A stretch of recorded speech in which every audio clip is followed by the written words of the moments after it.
আসসালামু আলাইকুম। সংবাদে আপনাদের সবাইকে স্বাগত জানাচ্ছি। আমি ফিরোজ তোহা। শুরুতেই সংবাদ শিরোনাম জানিয়ে দেব এই মুহূর্তে হাতে পাওয়া সর্বশেষ গুরুত্বপূর্ণ আপডেট বাংলা সংবাদ। শুরুতেই থাকছে গাজীপুরে আধিপত্য বিস্তারকে ঘিরে দু গ্রুপের সংঘর্ষে এক যুবক নিহত হয়েছে। এ ঘটনায় আরও অন্তত 4 থেকে 5 জন আহত হয়েছেন। বিষয়টি নিশ্চিত করেছেন জেএমপির সদর থানার ওসি মোহাম্মদ মুস্তাফিজুর রহমান। শুক্রবার দিবাগত রাতে জেলা শহরের উত্তরায় ছায়াবিতি হাক্কানি এলাকায় ঘটনা ঘটে। পরে মরদেহ উদ্ধার করে ময়নাতদন্তের জন্য শহীদ তাজউদ্দিন আহমেদ মেডিকেল কলেজ হাসপাতালের মর্গে পাঠানো হয়েছে। এবারে জানাবো ইউএনজির ৭৯তম অধিবেশন ডক্টর ইউনূসের সরকারের জন্য বড় সুযোগ। দক্ষিণ এশিয়া বিষয়ক বিশেষজ্ঞ মাইকেল কুলেগম্যান বলেছেন, আগামী সেপ্টেম্বরে জাতিসংঘ সাধারণ পরিষদের ৭৯তম অধিবেশনে অধ্যাপক ইউনূসের অংশগ্রহণ তার সরকারের জন্য একটি বড় সুযোগ তৈরি করে দেবে। তিনি বলেন, অধিবেশনে অন্তর্বর্তীকালীন সরকারের অর্থনৈতিক পরিকল্পনা এবং বাংলাদেশের অর্থনীতিকে শক্তিশালী ও স্থিতিশীল করতে আন্তর্জাতিক সম্প্রদায় কোন কোন ক্ষেত্রে সহায়তা করতে পারে তা জানানোর সুযোগ হবে। জানাবো ময়লা বাণিজ্যে হাত বদল, এক ওয়ার্ডে মাসে আয় ৩ কোটি টাকা। শুধু বাসাবাড়ি ও রেস্তোরাঁর বর্জ্য সংগ্রহের নামে রাজধানীর প্রতিটি ওয়ার্ডে অর্থ লুটপাটের একটি চক্র গড়ে উঠেছিল বিগত আওয়ামী সরকারের আমলে। এই চক্রে আওয়ামী লীগের বিভিন্ন পর্যায়ের নেতা কর্মীরা ছিলেন। বর্জ্য সংগ্রহ ও ময়লা বাণিজ্য থেকে সবচেয়ে বেশি টাকা উঠত ঢাকা উত্তর সিটির ১৯ নম্বর ওয়ার্ডে। ৫ই আগস্ট আওয়ামী সরকারের পতনের মাত্র এক সপ্তাহের মধ্যেই গুলশান ও বনানী এলাকায় ময়লা বাণিজ্যের হাত বদল হয়ে গেছে। আওয়ামী লীগ নেতাদের জায়গায় এখন ময়লা বাণিজ্যের নিয়ন্ত্রণ নিয়েছেন বিএনপির স্থানীয় নেতারা। এদিকে দেশে ফিরল সাবেক ছাত্রলীগ নেতা পান্নার মরদেহ। বাংলাদেশ ছাত্রলীগের কেন্দ্রীয় কমিটির সাবেক সাধারণ সম্পাদক ইসাক আলী খান পান্নার মরদেহ বাংলাদেশের কাছে হস্তান্তর করেছে ভারতের মেঘালয় রাজ্যের পুলিশ। শনিবার বেলা 11:30টার দিকে সিলেটের তামাবিল ইমিগ্রেশন চেকপোস্ট দিয়ে তার মরদেহ ফেরত পাঠানো হয়। পালানোর সময় পান্নার সঙ্গে প্রায় $2 কোটি ছিল বলে তার স্বজনরা জানিয়েছেন। তবে মরদেহ উদ্ধারের সময় কোনো মুদ্রা পাওয়া যায়নি বলে জানিয়েছেন পূর্ব জৈন্তিয়া পাহাড় জেলা পুলিশের প্রধান গিরিপ্রসাদ। জানিয়ে দেব, প্রধান উপদেষ্টার আলোচনায় ডাক পায়নি যেসব রাজনৈতিক দল। অন্তর্বর্তী সরকার প্রধান হিসেবে দায়িত্ব নেবার 3 সপ্তাহ পর রাজনৈতিক দলগুলোর সঙ্গে শনিবার বিকেলে মত বিনিময়ে বসেছেন প্রধান উপদেষ্টা ডক্টর মোহাম্মদ ইউনূস। তবে মত বিনিময়ে এ সভায় ডাক পায়নি আওয়ামী লীগ, 14 দলীয় জোট, JASAD, Bangladesh Samyabadi Dal, Bangladesh communist party, Gonotontri party, Bangladesh national Awami party, Bangladesh workers party, Zaker party, Bangladesh Tariqat federation, Bangladesh Khelafat Andolan, Bangladesh national lead front BNM, Jatiyatabadi Gonotantrik Andolan NDM, Trinamool BNP, Bangladesh Jatiyatabadi Andolan BNM ও বাংলাদেশ সুপ্রিম পার্টি সহ আরও কয়েকটি দল। এবং সর্বশেষ জানাবো, গোয়ালন্দে অজ্ঞাত যুবকের গলাকাটা মৃতদেহ উদ্ধার। রাজবাড়ীর গোয়ালন্দে শনিবার সকালে অজ্ঞাত এক যুবকের গলাকাটা মৃতদেহ উদ্ধার করেছে থানা পুলিশ। সন্ত্রাসীদের অভ্যন্তরীণ বিরোধের কারণে এ ঘটনা ঘটে থাকতে পারে বলে পুলিশের প্রাথমিক ধারণা। এতক্ষণ শিরোনাম শুনছিলেন, এবার বিস্তারিত। প্রিয় দর্শক, আপনি যদি এই চ্যানেলে নতুন হয়ে থাকেন, ভিডিওটি দেখতে দেখতে চ্যানেলটি সাবস্ক্রাইব করে আমাদের সঙ্গে থাকুন। আর এই ভিডিও সম্পর্কে আপনি আপনার মূল্যবান মতামতটি কমেন্ট বক্সে জানিয়ে দিন। আর হ্যাঁ প্রিয় দর্শক, জানিয়ে দিন ভিডিওটি কোথা থেকে দেখছেন। গাজীপুরে আধিপত্য বিস্তার ঘিরে সংঘর্ষে নিহত এক। গাজীপুরে আধিপত্য বিস্তারকে ঘিরে দু গ্রুপের সংঘর্ষে এক যুবক নিহত হয়েছেন। এ ঘটনায় আরও অন্তত 4 থেকে 5 জন আহত হয়েছেন। বিষয়টি কালবেলাকে নিশ্চিত করেছেন জেএমপির সদর থানার ওসি মোহাম্মদ মুস্তাফিজুর রহমান। শুক্রবার দিবাগত রাতে জেলা শহরের উত্তর ছায়াবিথির হাক্কানি এলাকায় ঘটনা ঘটে। পরে মরদেহ উদ্ধার করে ময়নাতদন্তের জন্য শহীদ তাজউদ্দিন আহমেদ মেডিকেল কলেজ হাসপাতালের মর্গে পাঠানো হয়।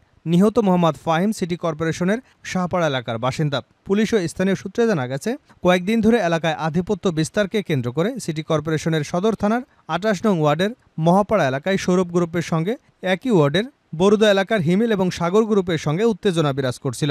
শুক্রবার দিবাগত রাত 10টার দিকে জেলা শহরের উত্তর ছায়াবিথি হাক্কানি এলাকায় সংঘর্ষ এবং ধাওয়া পাল্টা দেওয়া হয়।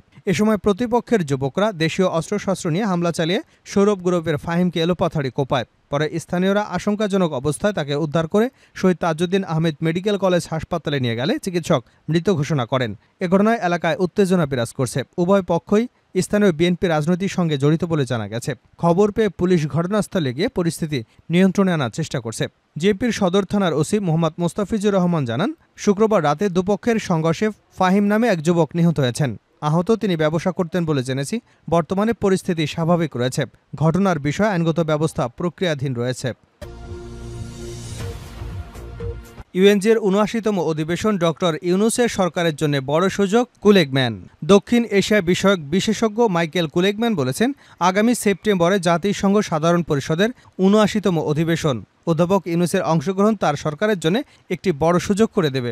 তিনি বলেন, অধিবেশনে অন্তর্বর্তীকালীন সরকারের অর্থনৈতিক পরিকল্পনা এবং বাংলাদেশের অর্থনীতিকে শক্তিশালী ও স্থিতিশীল করতে আন্তর্জাতিক সম্প্রদায় কোন কোন ক্ষেত্রে সহায়তা করতে পারে তা জানানোর সুযোগ হবে।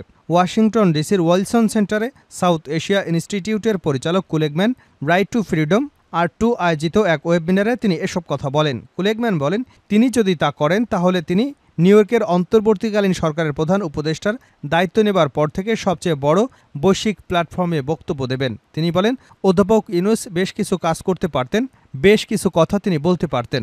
আমি মনে করি সর্বোপরি তার উচিত দেশ পরিচালনার জন্য একটি দৃষ্টিভঙ্গি, অন্তর্বর্তীকালীন সরকারের লক্ষ্য সংস্কারের জন্য তার পরিকল্পনা এবং গণতন্ত্র পুনরুদ্ধারের জন্য তার প্রচেষ্টা তুলে ধরা। রাইট টু ফ্রিডম বোর্ডের সদস্য জন ড্যালিলো উইজের সঞ্চালনায় ওয়েবিনারের সঞ্চালনায় রাইট টু ফ্রিডম নির্বাহী পরিচালক মুশফিকুল ফজল আনসারি প্যানেলের সংক্ষিপ্ত পরিচিতি দেন এবং আর2এর বোর্ড প্রেসিডেন্ট রাষ্ট্রদূত অবসরপ্রাপ্ত উইলিয়াম বি মিলাম উদ্বোধনী বক্তব্য দেন।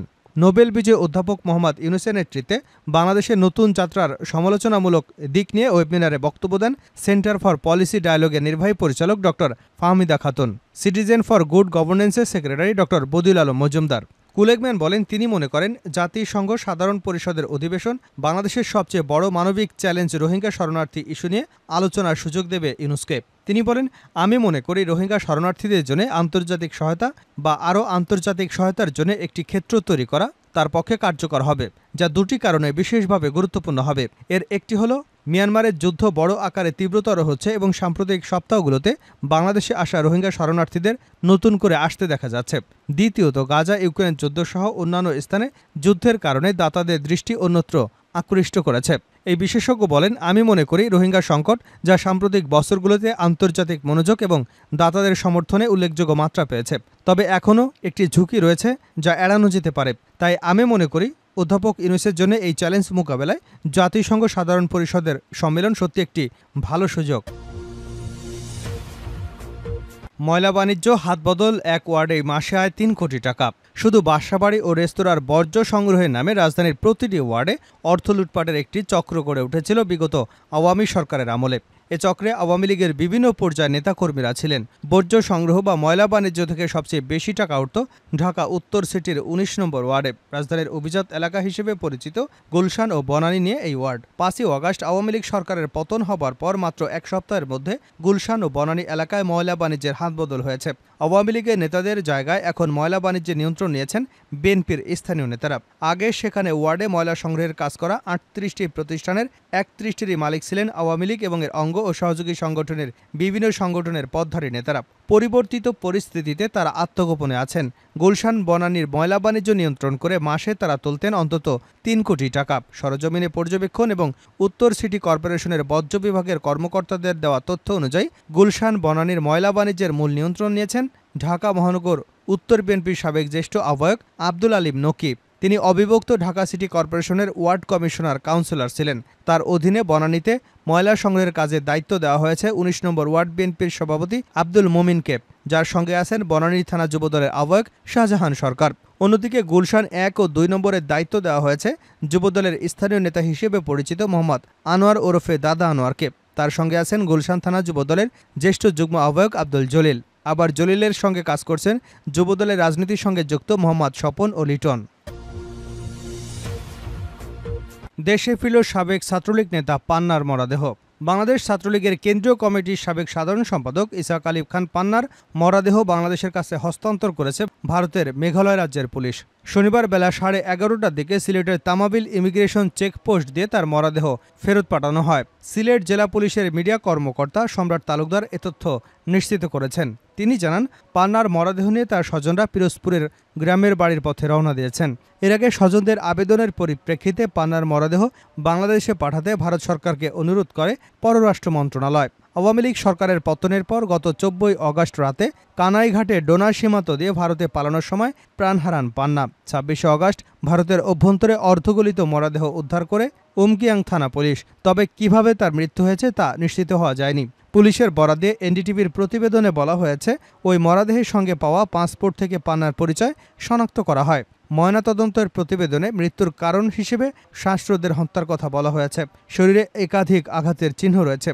কপালে ছিলে যাওয়া এবং ক্ষতচিহ্নের কথাও বলা হয়েছে ময়নাতদন্তের প্রতিবেদনে। পালানোর সময় পান্নার সঙ্গে প্রায় $2 কোটি ছিল বলে স্বজনদের বরাতে উল্লেখ করা হয়েছে ভারতের সংবাদ মাধ্যম ইউনাইটেড নিউজ অব ইন্ডিয়ার প্রতিবেদনে।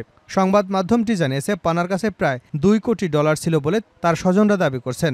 তবে মরদেহ উদ্ধারের সময় কোনো মুদ্রা পাওয়া যায়নি বলে জানিয়েছেন পূর্ব জয়ন্তিয়া পাহাড়ের জেলা পুলিশের প্রধান গিরিপ্রসাদ। গোয়ালন্দে অজ্ঞাত যুবকের গলাকাটা মৃতদেহ উদ্ধার। রাজবাড়ীর গোয়ালন্দে শনিবার সকালে অজ্ঞাত এক যুবকের গলাকাটা মৃতদেহ উদ্ধার করেছে থানা পুলিশ। সন্ত্রাসীদের অভ্যন্তরীণ বিরোধের কারণে এ ঘটনা ঘটে থাকতে পারে বলে পুলিশের প্রাথমিক ধারণা। পুলিশ ও স্থানীয়রা জানান, শনিবার সকালে কয়েকজন পথচারী গোয়ালন্দ উপজেলার দেবগ্রাম ইউনিয়নের বটতলা এলাকায় সড়কের পাশে গলাকাটা যুবকের লাশ পড়ে থাকতে দেখে তারা গোয়ালন্দঘাট থানা পুলিশকে খবর দেন। খবর পেয়ে ঘটনাস্থল থেকে পুলিশ এবং যুবকের লাশ উদ্ধার করে। এ সময় কেউ মৃতদেহ শনাক্ত করতে পারেনি। গোয়ালন্দঘাট থানার ওসি প্রাণবন্ধু চন্দ্র বিশ্বাস বলেন, মৃত ব্যক্তি চরমপন্থী কোনো গ্রুপের সদস্য হয়ে থাকতে পারে। এখনও পর্যন্ত লাশের পরিচয় জানা যায়নি। এ ব্যাপারে পরবর্তী আইনগত ব্যবস্থা গ্রহণের প্রক্রিয়া চলমান রয়েছে।